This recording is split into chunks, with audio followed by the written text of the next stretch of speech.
ازيكم عاملين ايه؟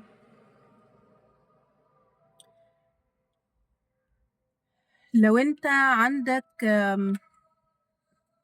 بتحس دايما ان انت عندك مشكلة في الكلام، عندك مشكلة ان انت تعبر عن نفسك، ما بتقدرش تقول رأيك بسهولة، بتحس ان صوتك مكتوم مخنوق، بتحس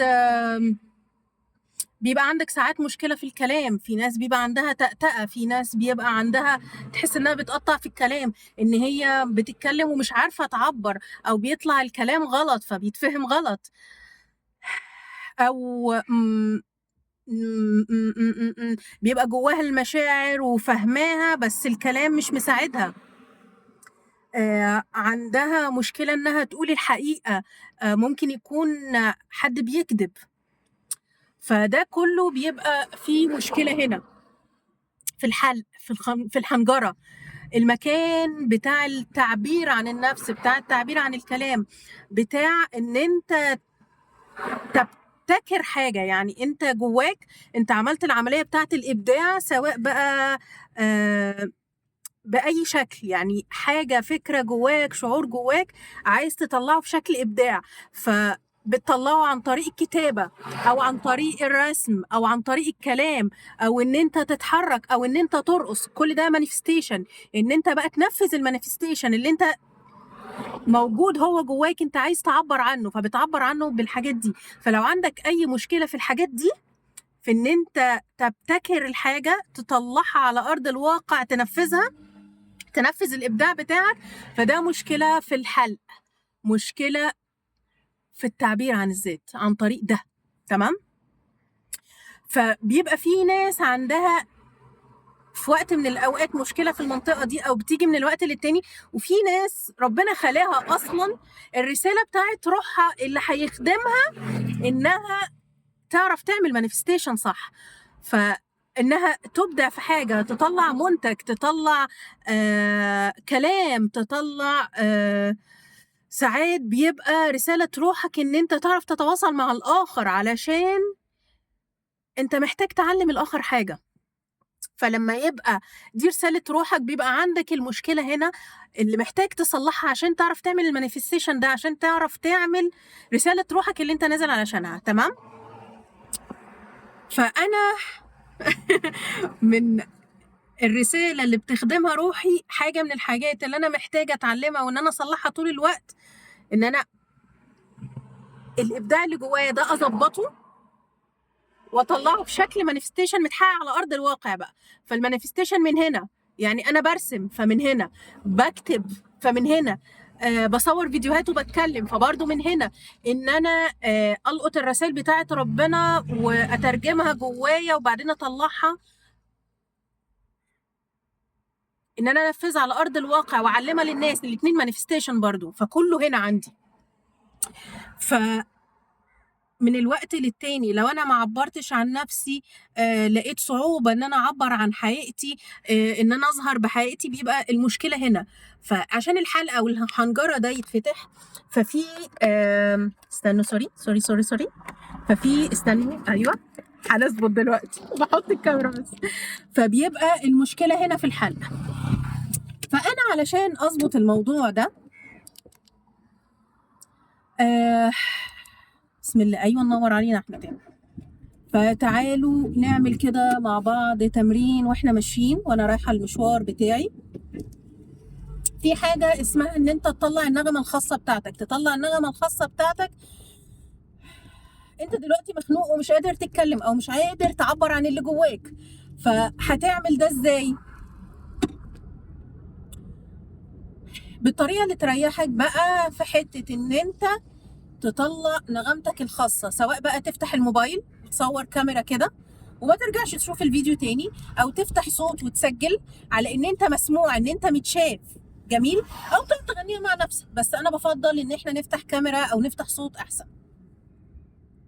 وبعدين ببتدي اقفل عيني واحس مشاعري، وبعدين اطلع النغمه الخاصه بتاعتي.